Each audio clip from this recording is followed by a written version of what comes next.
The broadcast is now starting. All attendees are in listen-only mode.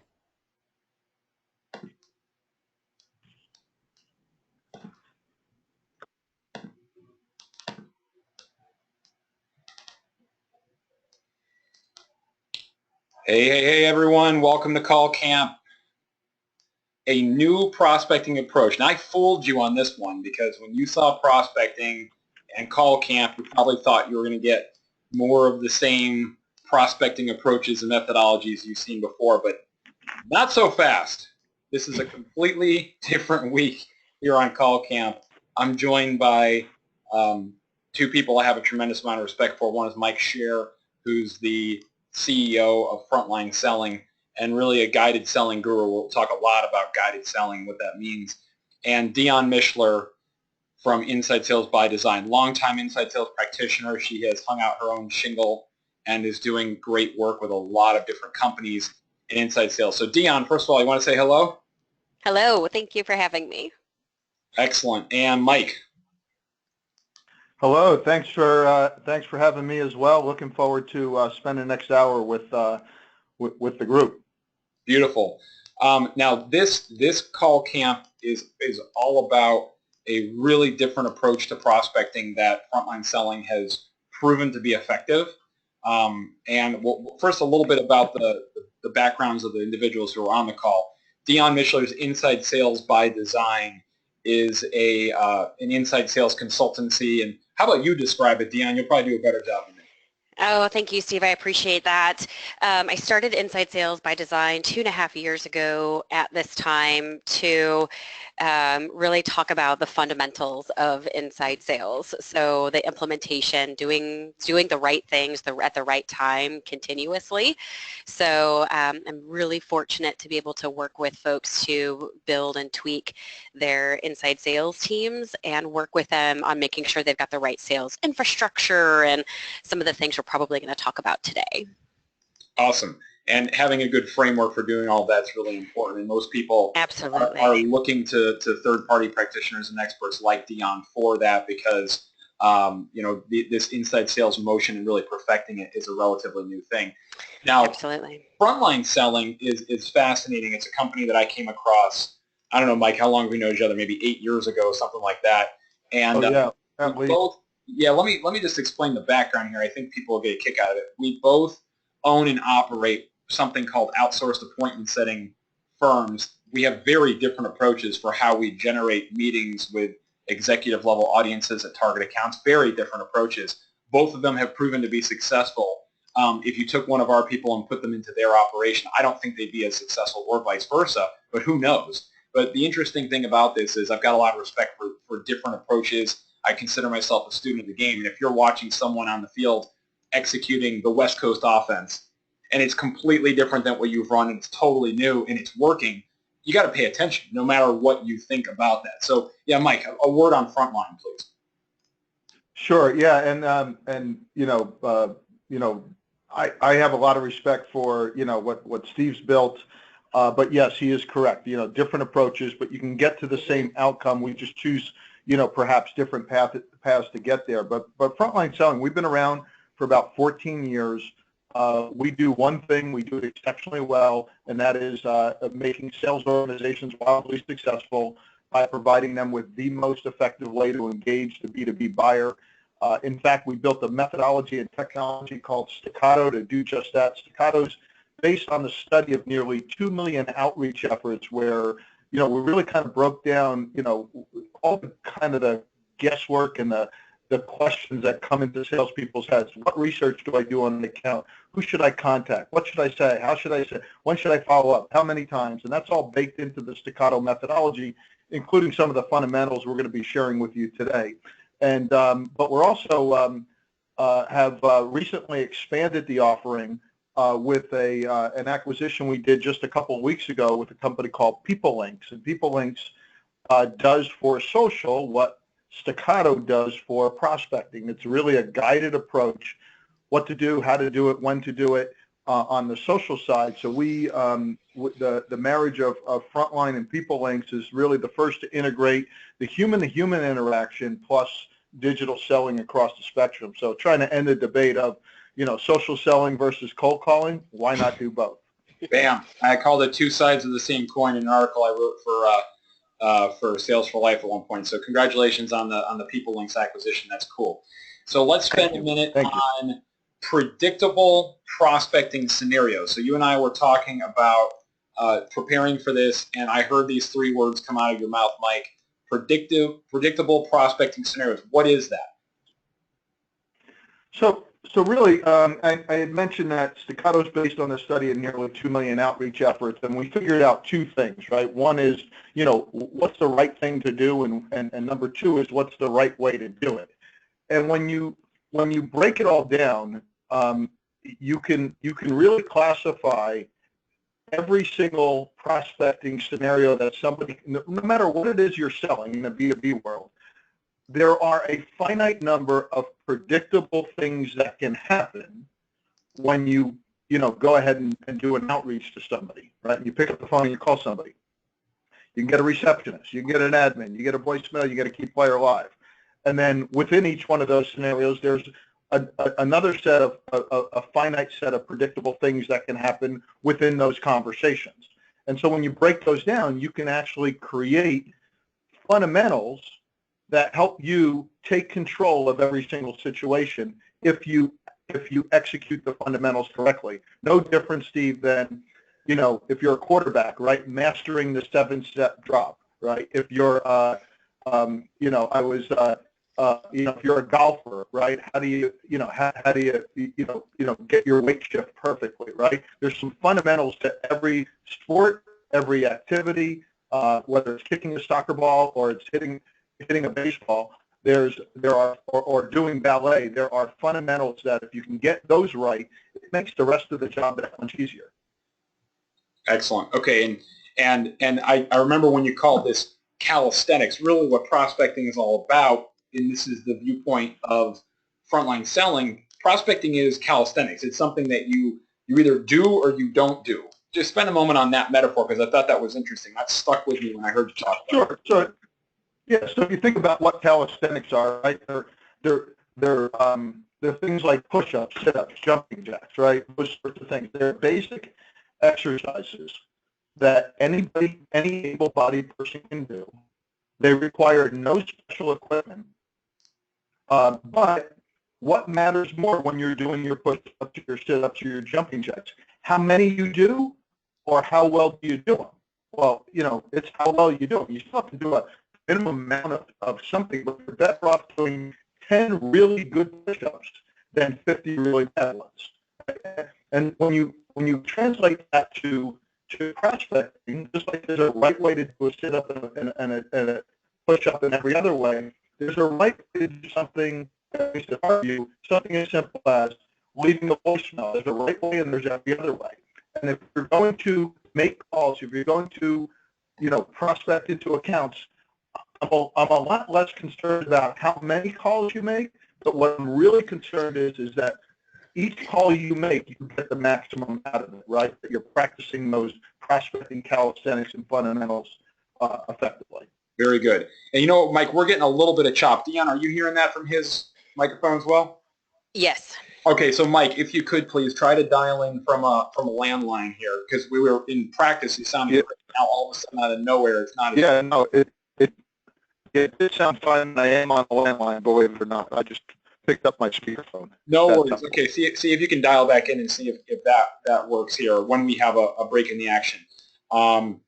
So, Dionne, let's talk about this then, because really what Mike's point of view is in frontline selling is that prospecting is very prescriptive. It's so scientific to a point where it's you do or you do not do certain elements. Now, the counterpoint, the other side of the argument is, well, there's certainly some art in inside sales. What are your thoughts on the art versus the science? Yeah, I think the word that was mentioned before was human to human. And there's the thing that says I can practice as much as I want and I can practice this very quantitative thing. The reality is when it comes to sales, what we're really trying to do is evoke a response and a reaction from somebody, which requires everything we do to be conditioned to benefit the other person. We have to, Aslan training calls it other-centered. And that is where the art comes in that says, it's, yes, I'm going to use certain words. I am going to do certain things. But at the end of the day, if the person on the other end if what we're doing isn't making the other person move, we need to do something different. So I think there's a little bit of both. There's a little bit of theater. There's a little bit of razzle-dazzle when it comes to sales. We need to be very, very mindful of how are we making the other person feel. First off, if we're cold calling, we've already annoyed them. If we're asking bad questions, we are annoying them even more.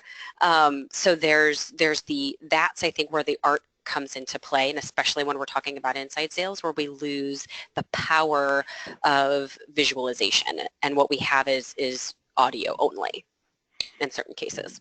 Yeah, this is a really interesting discussion here, because I don't think we have an answer, and I think that the way certain people can bring forth the science and the very highly prescriptive approaches compared with how other people can have success bringing forward a very artistic, improvisational, I don't think we'll ultimately see, but it would seem that you can be very successful with a highly artistic approach, and you can also be very successful with a highly prescriptive approach. So, Mike, with that, you and I were talking yesterday, and I just want to make sure you're dialed back in. Can you hear me? Yes, I'm here. Hopefully this connection's a little better. Much better. Okay, so if you, you and I were talking yesterday, and I heard you say the frontline methodology, and by the way, gang, after this, we're going right to the calls. So stay with us here. This is the important part of the movie, because it's going to tee up what you're going to hear, which is very different than what you've heard before on Call Camp. Very different. So you talked about disarm, state purpose, ask question. Talk to us about this methodology.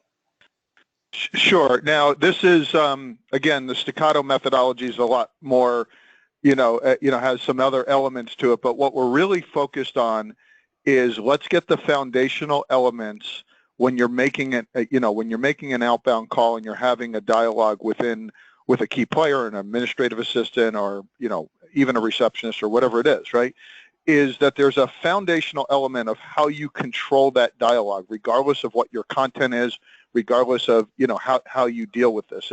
And we've, by studying all these outreach efforts and observing it, we said, hey, in order to maintain control of your dialogue, there's a simple 3-step process, which we call disarm, state purpose, ask question. And that is the segment of how you maintain control of the dialogue. So disarm has a component to it, which is make sure you identify yourself. Make sure you not only identify yourself, how you got to that point, how you got to that person, and then issue some sort of disarming comment, because as Dionne said, is we're interrupting them, right? So we want to acknowledge that, and you want to be sensitive to it. Then you quickly state your purpose, and very quickly then ask a question on how to accomplish what it is that you want out of your outreach effort. Now, going back to the the visual of the brain and the art and the science, right? If you think about it, and I'm going to concur with Dionne on this, is that you're interrupting their day, right? They're not expecting your call. But if you think about it as a natural human reaction, when somebody picks up the phone and calls you, Dionne, or calls you, Steve, what's the first question that pops into your head? Or they knock on your front door, right? The first thing that comes to your head is, who is it, right? You want to know who it is, right? The reason why you ask yourself that question is that is unexpected, and then the limbic system in your brain automatically, you can't stop it from happening, activates, and that's where you get your friend or foe fight or flight reaction, right? So what you want to do is you want to reduce that suspicion as much as you possibly can by simply being forthright and telling them who you are, where you're from, how you got there, and then either acknowledge they're busy or ask them for help, or get them, if you're interrupting their day, get them to stop doing what they're doing. So that's the first part of it, is disarming, right? If you can do that, then you'll never eliminate the suspicion, but you'll reduce it dramatically. The second thing is then you just go into stating your purpose, whether you want to set up a demo or in a meeting or whatever it is.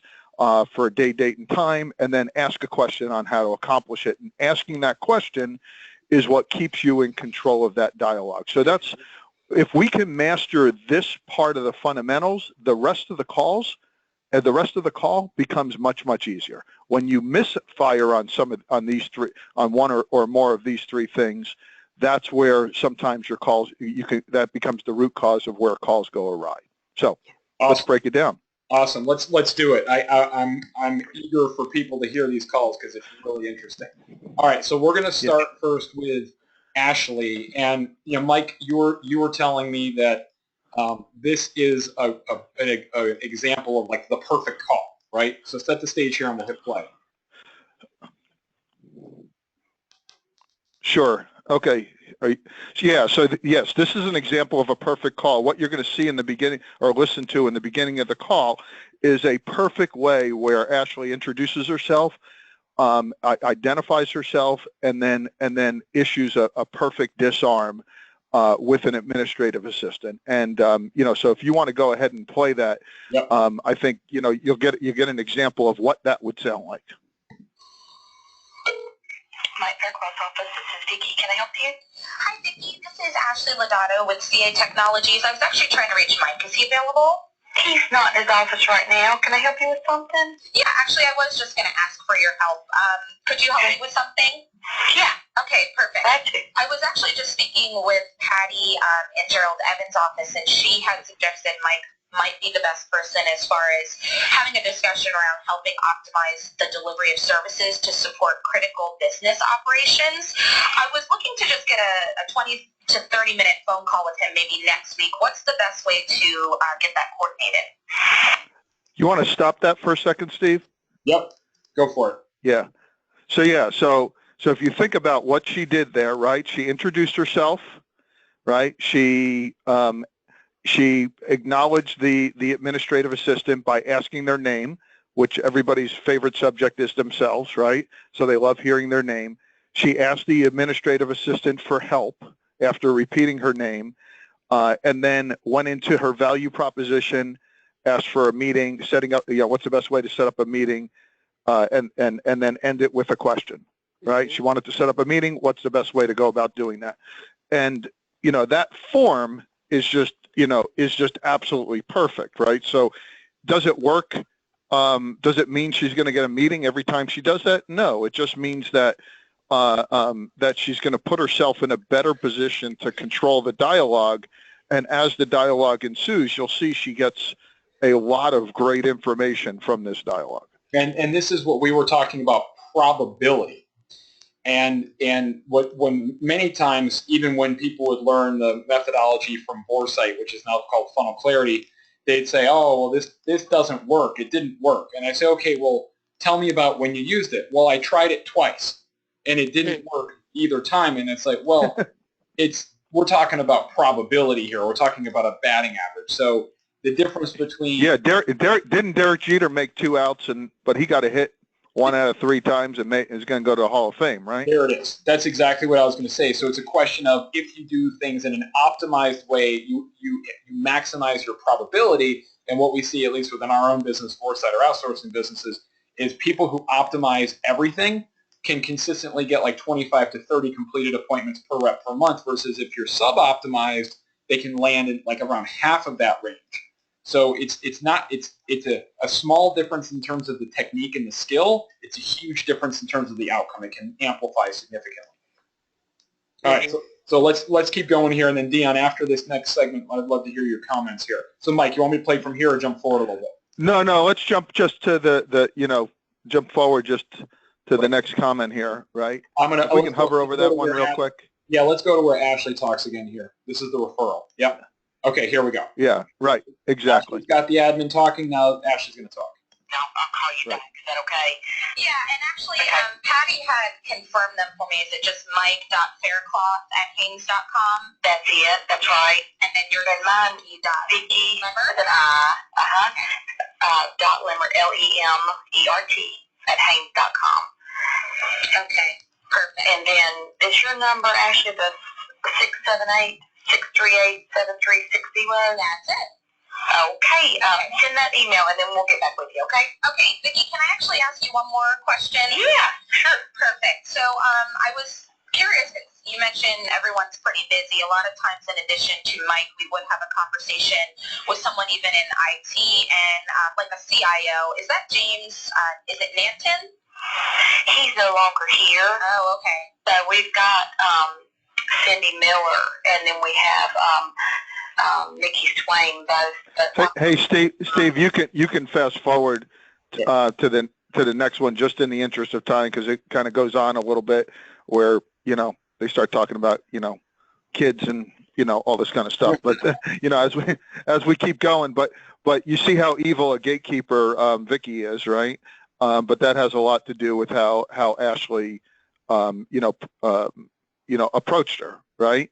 So not trying to circumvent her, just trying to engage her in the conversation. So, and Mike, this is interesting because in the last call camp, it was all about gatekeepers. And for those of you who tuned in, we talked about Renee, I believe it was Renee Gonzalez was her name. And she was a C-level executive assistant. And she talked about how, nobody does this. Nobody calls and asks for referrals. So this is actually a place, Mike, where you and I are very well aligned in terms of how we teach people. Get the information. Yeah, Dionne, any comments on what you've heard so far? Yeah, I agree. I think I love everything I'm hearing. I think when I would have my own teams and now when I work with folks, I try to talk with folks about developing a cadence of speaking as a salesperson whereby we're 2 sentences, ask a question, 2 sentences, ask a question. And so I think what Ashley is doing as far as engaging the gatekeeper is good. If I were to give any coaching around it, the only thing I would say is slow down because the gatekeeper isn't one of those evil ones and she wants to talk. So there's a lot of overlap. So the polite Midwesterner in me says maybe just slow down a little bit, give her, let's try not to over talk each other as much.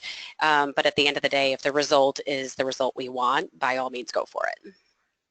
Once again, the art and the science, and Mike, we talked about before, it's the did they or did they not, and I still am with a little bit with Dionne on the art side that how do they do that, but let's hold that for later on. Let's keep playing. Well, and you know what? We're going to have an example later on in the call where not talking fast enough. So Dionne, so I agree with the comment, right? Right. I agree with the comment that you have to understand and have some sensibility in terms of your, who you're speaking with, right? And there's another example where you're going to find out where not speaking fast enough would would be helpful. And I would just say in this case, we're not getting the whole context of this particular call, but your point is well taken. So let's go to the next piece here, Steve. What do we got highlighted here? Yep, let's do it. We've got confirm all contact details of key players and that. Yep, yeah. So now this, and again, part of this is that just all this got set up with disarm, state purpose, ask question, right? If she didn't do that in the beginning, right, she jeopardizes her ability to extend this dialogue, right? So now she's getting down to some of the nitty-gritty and getting another, additional contact names and things like that. But here's something that is very important, being diligent. And if you're doing the things on the front end of the call correctly, you have the right to continue to execute through the call, as you'll see in a moment. Let's do it. Okay. Go ahead. Yep. So, and then you mentioned another person as well. Yeah, let me see what Nikki says.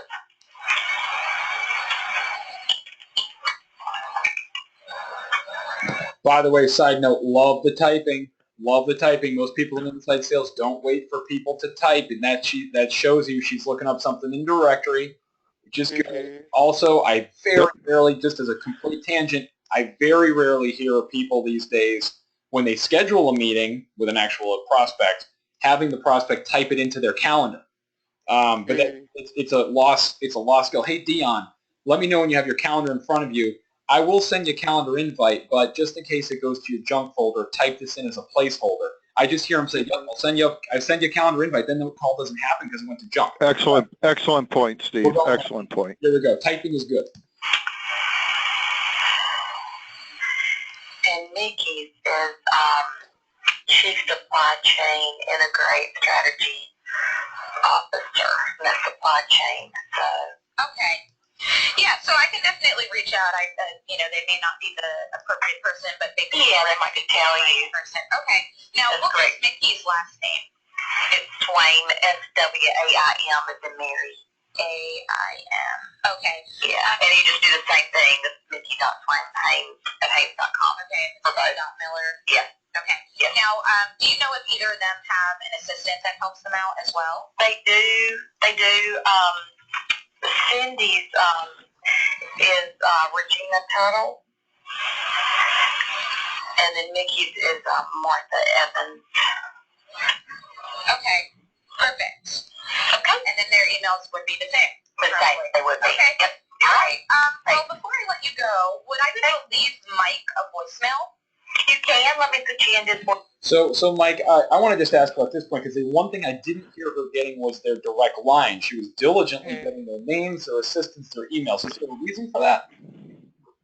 The only time we're really, we'll get direct lines, but if they have an assistant, they typically have, the admin, or we got transferred. We're not that hung up on getting direct dial phone numbers, but as we get to,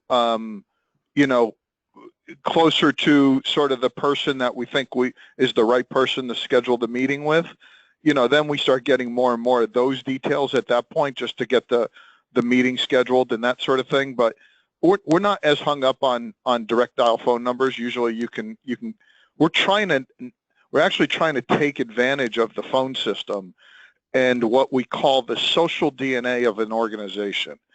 The social DNA is this sort of invisible force, if you will, which is kind of like gravity. It's there, but you can't see it or touch it, right? So every organization's got its own three-letter acronyms, its own formal and informal ways it socializes information, its own, formal and informal communication protocols. That is known as the social DNA of the organization. And through their phone system and the navigation through that, that's where we get these messages and these emails ultimately socialized within the organization. Because one of the challenges, there's a lot of challenges we have in getting appointments, right? But one of the big challenges is finding out who the right person is.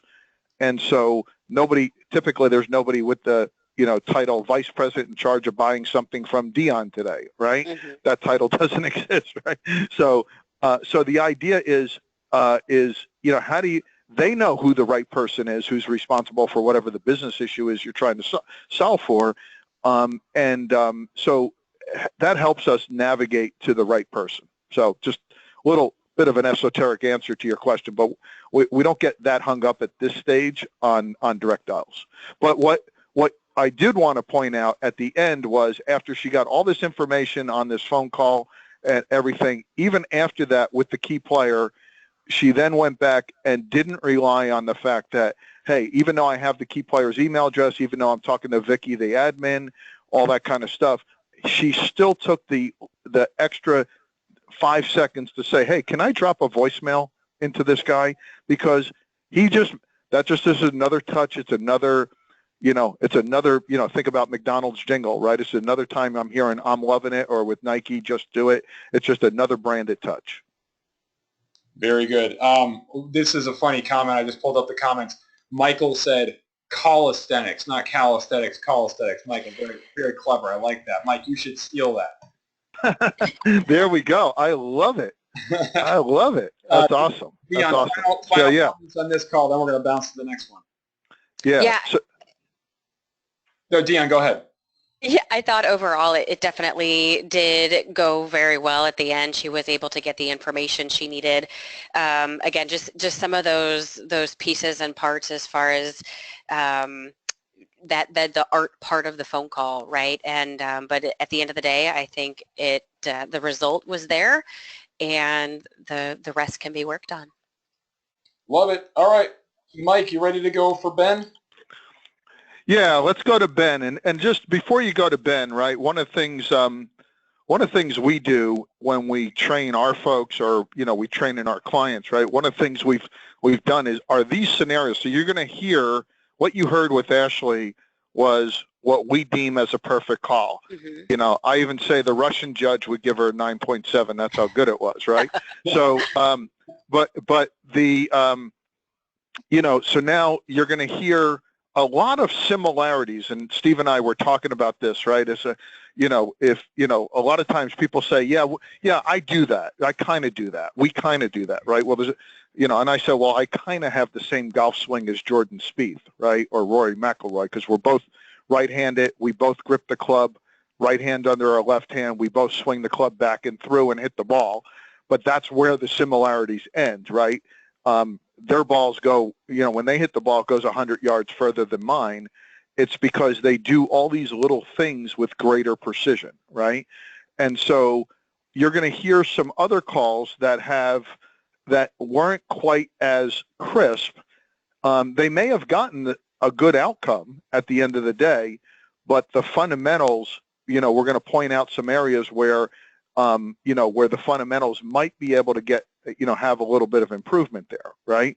So you can kind of see and hear the difference. But the structure of the calls you'll probably hear, because that's our methodology, so you'll hear a lot of similarities. And the reason why you'll hear that is that all these people are trained the same way. We have a digitized call simulator that, you know, trains them through these scenarios, so they build up some muscle memory around it. So but the coaching is great because that's the only way you can see the game film after the you know, after the fact. But yeah, let's go with Ben, and we'll hear how he introduces himself on this call. Okay, so go for introduce. So Mike, again, remind us the three things: introduce, state purpose, ask question. All right, so now disarm, state purpose, ask question, right? And disarm, part of disarm is introducing yourself. Yep. Very, very good. And now we all have a scorecard in our minds for what we're. It's funny, actually. What I should have done is I should have loaded a scorecard in here. Like, this is our scorecard. You know, it's our different approach, but we should have done yours, and you could score them alongside and see how they look. All right, so let's do this. Hello, and thank you for calling Sunrail Technologies, the thought behind the solution. Please listen closely as our menu has changed. If you know your party's extension, you may dial it at any time. For a company directory, please press 1. For the operator, or to leave a message in our general mailbox, please dial 0. Thank you for calling.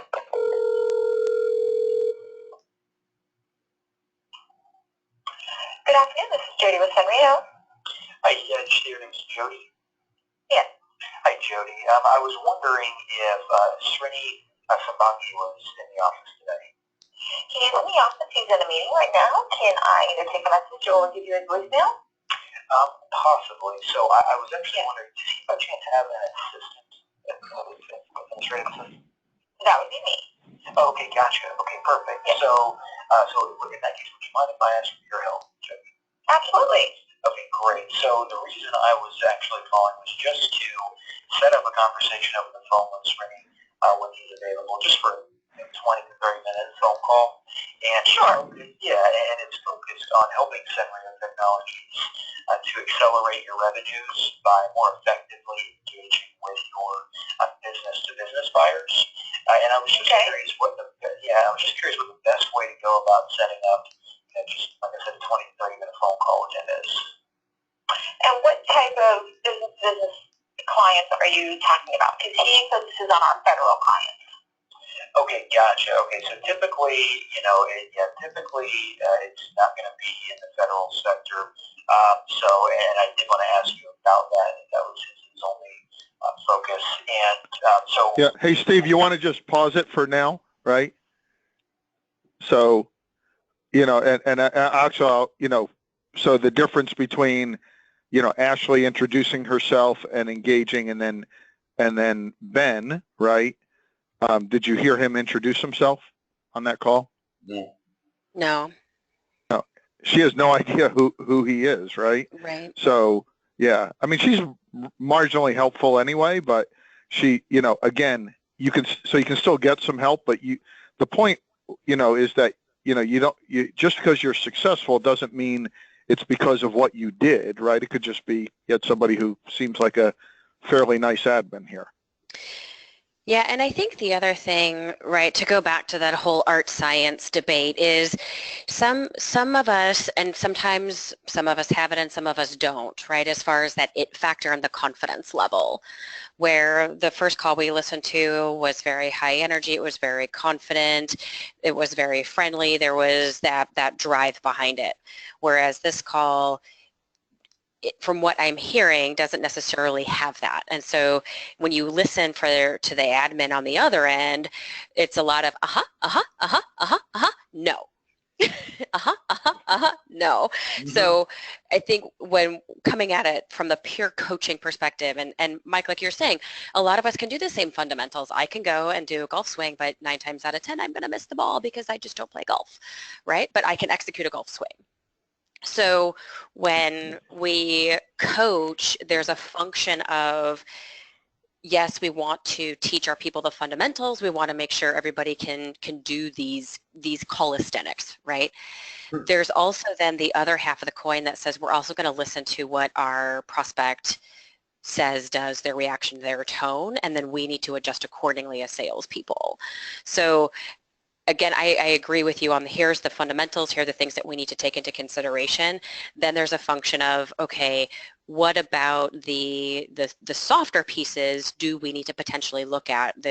Our tone, our timing, our ask, our verbiage, things of that nature, in addition to some of the basic blocking and tackling. Right. Exactly. So, Mike, hold on, Mike. Before you jump in, I just want to say something that's kind of cool that I'm looking at visually, and I want everyone to see the same thing I did. Notice this call, how mostly it's been talking. Notice going back to the perfect example call, which was Ashley. Yeah. It was right. It was mostly the other party talking. So it's just interesting how that art plays into when you can conduct the same sorts of things in just slightly different ways, and as a result, you have much more engagement. Now, Mike, go ahead, jump in. Yeah. So, so just as a backdrop, it is kind of interesting because you know, Ben is a very high performer as well as Ashley, right? Mm-hmm. They're both high performers, but you notice differences between, you know, some of the tone and things like that. But we're really looking at you know, some technique and you know, and Ben normally executes the technique perfectly. It's just we're using this example of kind of what happens when you don't. But let's Steve, you go back to Ben's call. Where are we at with Ben's call? Let's skip forward, skip beyond the next comment and beyond that, and just before the comment prior to that, where he gets ultimately just a little prior to that, where I believe he gets transferred to.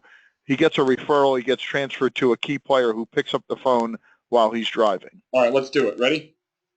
Yep. See if we can set something up. Would you mind if I left Jose just a quick voicemail? Yep, let me put you in his number. Excellent. Thank you.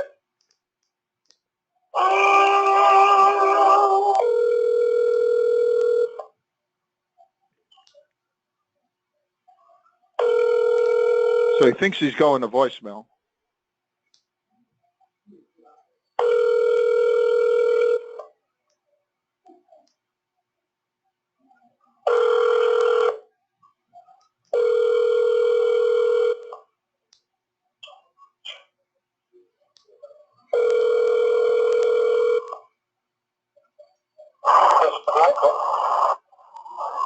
Hey, Jose? Yeah. Hey, hi, this is Ben Hildebrand from Frontline. Can you hear me okay? I can. I'm sorry, what you said you were with? This is Ben Hildebrand with Frontline. I actually just spoke with Jody, and I was talking to her about setting up a conversation with you. I know the next 3 days are pretty rough, but looking towards the end of the week, possibly even early next week. Did I catch you in the middle of anything, Jose? No, I'm fine. I'm driving. Okay. So it's a little broken, but I'm fine. So what's the call about? Yes, so the call is about how we can help Senrio more effectively engage with your business-to-business buyers with the ultimate intent to be, driving revenue. So with that, I'd like to set something up either Friday or Monday. I think Jody said that's That would probably be best. Which of those? No, early next week's not good. What about this Friday? Before we get up on meeting, help me understand what it is, what conversation you have tonight. What is it that you do? Yeah, no, great question. So what we do, we help a lot of technology companies really predictably drive 200 to 400% increases in their new opportunities, productivity, and outcomes as it relates to driving pipeline. We do that in a couple of different ways, but ultimately we do it by building a repeatable, predictable. Hey, Steve, can you pause this for a second? Mm-hmm. So I wanted to. So if you notice in that when Ben got transferred, he thought he was going to voicemail. Jose picks up the phone in his car, got forwarded to his car, and he does a perfect, disarm. Right? He does a perfect disarm. He states his purpose. He asks a question. And then Jose says something, I can't remember exactly, but what is it about, or can you tell me more, or whatever. Mm-hmm. And what he should have done was repeat disarm, state purpose, ask question. Mm-hmm. Not necessarily the same verbiage, but the same structure. He should have said, hey, hey, Jose, I know you're driving, so you're probably paying attention to the road. So basically, you're disarming him, saying, hey, I don't want to get into the details right now, but the purpose of my call is how we've helped companies like, like VMware and SAP and blah blah blah, drive 200%, and then ask a question. I just got off the phone with whatever Sally, and she said, you're busy for the next couple of days. How about next week? And it should have stopped there otherwise, but he went into a whole lot of explanation, none of which Jose will ever remember because he's driving, right? So he did it perfectly, and then on the rebuttal, right, the idea was to repeat that and stay in control of the conversation. So, and I'm keeping mindful of the time because I want to get to the next call as well. But ultimately, Ben kind of gets to, let's set up some time, whatever, call me next week or whatever, and that's how this thing ends here. But what I really wanted to focus on so he got to a good, pretty decent result. But what I really wanted to focus on was the sticking to the fundamentals, because that's how, if you're a quarterback, you're going to complete more passes. If you're a golfer, you're going to hit more balls in the fairway. If you're a gymnast, you're going to stick that landing on that jump more often. You're going to do all those things more consistently. Yeah, so Mike, I just wanted to kind of point that out. Yeah, Mike, I'm going to jump in with a comment, and Dionne, I want to hear from you. It's a real brief comment. One thing that Ben did a marvelous job back here, I think it was around minute 4. I should have put a comment here, but I actually am, is he had this, well done on the fortitude to wait for the phone to ring. And that goes back to the discipline, Mike, that you instill in them with this methodology, because Dionne, correct me if I'm wrong, most inside salespeople that I work with don't let the phone ring 8 times. And you know what I mean? In this case, I do. Having the phone ring 8 times is the reason that it gave it time to transfer this guy's cell phone, and he picked it up in the car. So well done on that. Yes, so Dionne, your thoughts? Yeah, I thought it was good, and I know there's different schools of thought on there as far as asking the question or something along the lines of, hey, did I catch you at an okay time? I think it works. I think it puts the personalization in there, puts the humanity back into it. And Mike, I think you're calling it that disarming portion of the equation, and I would agree with that, right? I think there's something that if we interrupt somebody, we should say, excuse me, right? And we teach it to our kids, and it's one of those things we lose as we get older as adults for some reason. So I really like that piece. And I agree with you that Jose's probably not going to remember the conversation as he goes. So I think that's where the fine line comes in that says, you know what, I'm happy to answer your question. Let me give you just a brief scenario because you're driving. We can talk more about it when we meet next week. So I think there's I call it framing your next bullet points with folks. Like, make sure you give people a topic sentence so they can expect, they have an expectation of where the conversation is going to go. right? Yeah. The number one Dionne, and I mean, we're in violent agreement on that, right? And that's, no, exactly, in terms of how you're framing it. Now, just going back to sort of the acknowledgement that he's busy, or did I catch you in the middle of something, or asking an admin for help, right? We do it actually for a little bit more nefarious reasons, to be quite honest, is that if you think about it, right, whenever you call somebody and they pick up the phone, be it an admin or whoever it is, right, what are they doing the instant before the phone rings? Yeah, not something else. Something else, yeah. Something else, right? Whatever, something else. And they're human like us, so they multitask and stuff, and they're typing an email, and they're not going to stop mid-sentence, mid-word typing the email, right? Just like we don't when we do. So by asking that question, but more so than asking the question, it's having the discipline to be quiet and wait for an answer, because once they answer, they have to stop doing what they're doing in order to answer you. That's when you get their attention, or as much attention as you're going to get. So you get them to stop talking, you get them to stop, ordering stuff on eBay or whatever it is they're doing the instant before the phone rings, and get them to pay attention. So it's a little bit of a self-serving reason. You put it in altruistic fashion. We did. I did. So, I did. Anyway. I'm not saying there's a multi-benefits. That's the one I prefer to talk with folks about. Yeah. So so just in the interest of time, let's go to this call with Suzette, because it's kind of, it's an interesting call, and if you can just start it, right around there. You can you'll see there's a number of dynamics, and now you should start understanding sort of the cadence of disarm, state purpose, ask question around this. Let's do it. Yep.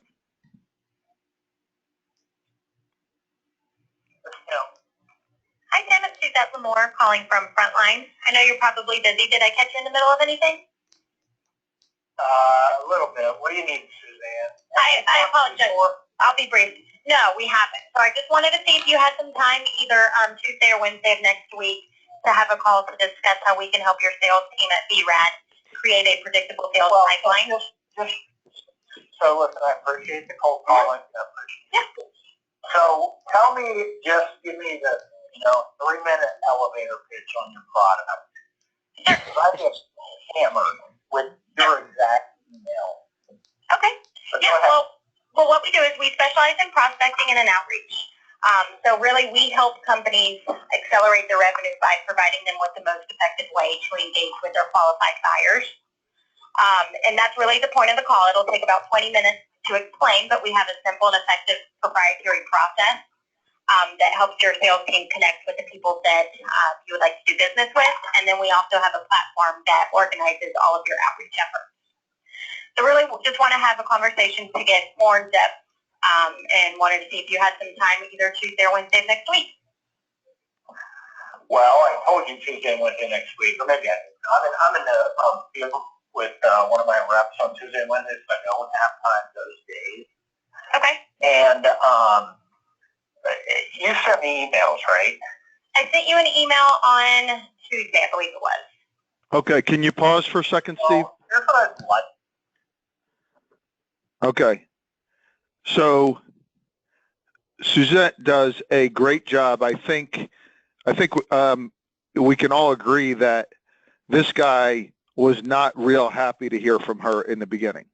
He didn't even call her by her. He's like, "What do you want, Suzanne?" Her name's Suzette, but what do you want, Suzanne? Right? And her rebuttal was perfect, right? She, tell me about this, right? And if you notice her cadence, and this was the example, Dionne, that we're talking about cadence. This is a good example. You're going to see a bad example of cadence in a second, right? But this is a good example of cadence where she stated her purpose and asked a question, and then next thing you know, we're now talking about how to get on the calendar. Yeah. We're just negotiating dates right now. We're not talking about what it is. We're just negotiating dates at this point in time, because she handled it perfectly. But then you see kind of what happens from here. Yeah. So anyway, before we go there, Steve, I don't know if you want to add anything, Steve or Dionne, on that. I just wanted to point that out. Dionne, thoughts? Yeah, I like the conversation. I like how it was transitioned. I thought it was great because he gave her that opening that says, okay, give me your 3-minute elevator pitch, right? And it's the ability to drive the call, right? Sometimes a rep won't take that opening because it's hard in the middle of a call sometimes to have that level of self-awareness, to be able to go, here's what we're doing, here's what I'm asking for, we want to put time on the calendar, ready, set, go. And so I thought all of that was done really well. Part of it is because, like speaks to like, and I'm a driver, so I love it when people actually call me, or I get those calls and they go, here's what we're doing, here's what we can do, schedule, boom, done, go, right? So I'm very familiar with that style, and I think it was more importantly, in purposes of this call, he was receptive to that. He went from being annoyed to being receptive. Absolutely. And at the end of the day, Right. That's the goal, right? And as salespeople, we have to be chameleons, and really, right, the technique of mirroring comes into play that says, if I have somebody that wants to spend all the time in the world and talk about babies and so on and so forth, okay. But if I have somebody who's more in that staccato, tell me what you want, I can make a decision, yes, no, go. We as salespeople need to be able to do that, and then as sales leaders, we need to be able to train our people to do that as well and have that be okay. Hey, Mike. Now, go ahead, Steve. One last thing, and then we'll go, because you're right. We're running out of time. One thing you and I will always disagree on, but I don't have data to prove it. Very rarely do I not have data to prove it, but I don't. I personally don't like the assumptive, selective close. Are you free next Tuesday or Wednesday? I like this week or next week. I don't know what days people are free. There's probably some data that you have that shows that converts at a higher rate. I just personally don't like it as a style. Right. I would actually say you're doing them a favor by giving them 2 specific dates and times. Mm-hmm. You're doing them a favor, and it's not for the time on this call. You and I will have this debate over a beer next time we see each other, but I'll explain why you're doing them a favor and making it easier for them to make a choice by giving them 2 dates and times. That's a date. All right, let's keep playing the call. From here, you want to jump ahead. You got it. Yeah, so let's just skip ahead. Oh, no, let's play it, because you see Suzette's got total control right now, and then you'll see kind of slip away a little bit. Mm-hmm. Because I wouldn't make this decision alone. And quite frankly, I don't drive a lot of our prospecting efforts. Another one of my colleagues does. Okay. So send it to Chris Garcia. Chris Garcia? Okay, and what is his role there? Yeah, so he's our inside sales manager. Okay. And copy me, but his email is chrisgarcia@vren.com. Chris.Garcia, or just one word, just Chris Garcia? Chris.Garcia. Okay. That's okay. All right, just send him an email. Say we talked briefly, and I mean, if you could just summarize your service just a little bit more than you did for me right there. Yeah. What you do, how you do it, and just tell him that that I thought we had to take 15 or 20 minutes with you and understand if this is a tool that could help us. Okay. We do a lot around prospecting. We have a pretty closed universe of prospects. We're not like a company that has a service for every single thing. It's very specifically focused to radiology. Right. Mm-hmm. And so we work with a lot of healthcare, so I think and that's really the purpose of the call, is to see if we would be a fit, to give you, a little bit more info. But yeah, I'll put together that email, send it over to Chris, copy you. So in your system, does it also track calls, hits, misses, and all the metrics around those prospecting calls? And I'm guessing it's one of these things where you guys pull it up and hit the dial for us and get us on the phone, so you make us more efficient as well? No, not necessarily. Okay. We kind of have a different approach. But I would like. Well, let's tell Chris that you and I spoke briefly, and I thought we should, try to coordinate, 15 minutes or half an hour with you. Okay, and you said that next, you're not available on Tuesday or Wednesday? That's correct. Okay, so I'll propose some times for either Thursday or Friday of next week, and maybe. So I'm not available Thursday either. Okay. Maybe Friday, but even looking out, probably Thursday, Wednesday afternoon, or what would that be, the 3rd of May, or the 4th of May would probably be my best days. Okay. All right. Well, I will propose some times for either one of those days, and I will try to get something scheduled with you and Chris then. Okay. Now, are you the salesperson? Or I am not. I'll have my colleague.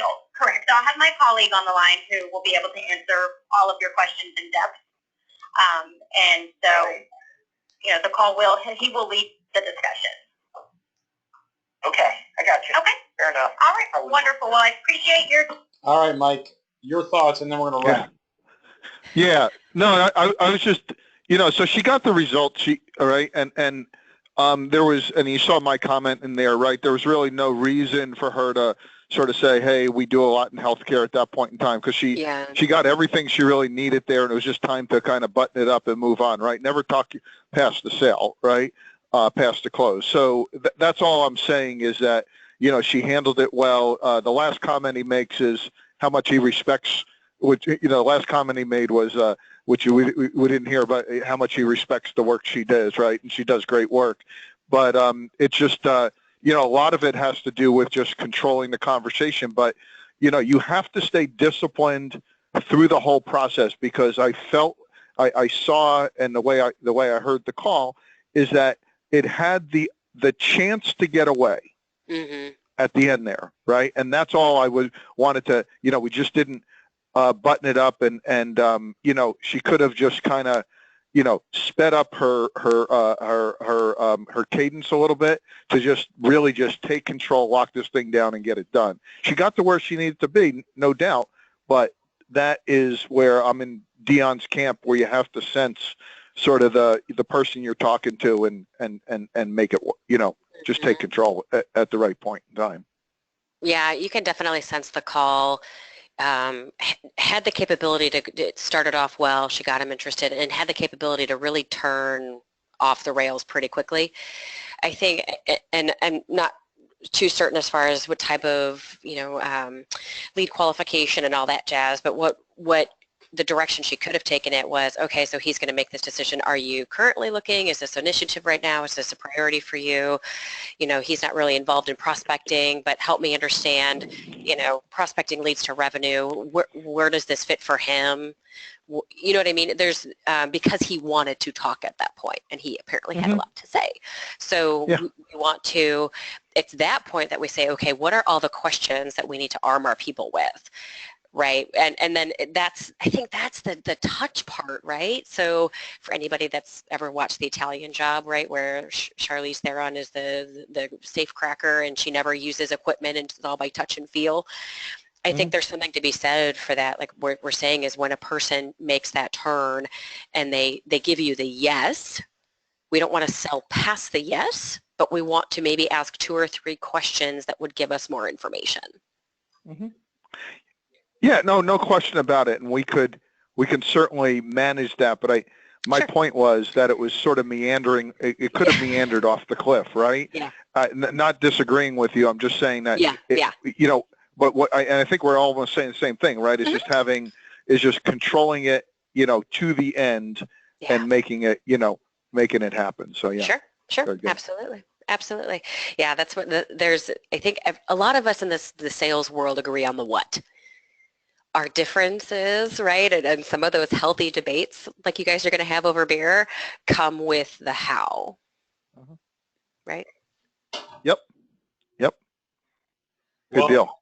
I love this. I love this discussion. This has been great. Dionne, thank you so much. Mike, thanks a lot for revealing. I mean, really, you kind of opened up the kimono and showed us everything there. So it means a lot that you were as transparent as you were around your approach. And you have how many people do you have on the floor right now, Mike, scheduling meetings in your appointment setting business? Yeah, it's a little over 30, that do this stuff each and every day. Yeah. Yeah. See, and then a bunch of customers on Staccato. So I know that you know this. I got lots of those. Yeah. Yep, Nice. exactly. So what we're gonna do for next time, gang, I always have to come up with a theme. I've been trying to get some celebrity guest coaches, but I guess June 7th, seeing as it's right after Memorial Day, is a tough time to get some of these people. A lot of mid-year sales kickoffs and stuff like that. People like Dionne are busy. So what I think we're going to do is I have been kind of quietly collecting your calls anytime you submit a call. Thank you. Please submit your call. I think we're going to do we take your phone calls and we're going to do more of an open line thing. So for the next call camp, I'm just going to go down rapid fire through a whole bunch of the calls that you submitted, and I'm gonna go to your commentary. It's going to be a call camp for you, by you. I'll be really more facilitating. I'll be reading what you have to say, and maybe I'll even unmute some lines. So it'll be a very different flavor, and you'll have a chance to really contribute a lot more, because I know it's sometimes hard for us to get to the questions and those sorts of things. I know we're at time here, but I'm just going to check if everyone wants to go, they can. But there are a couple of questions.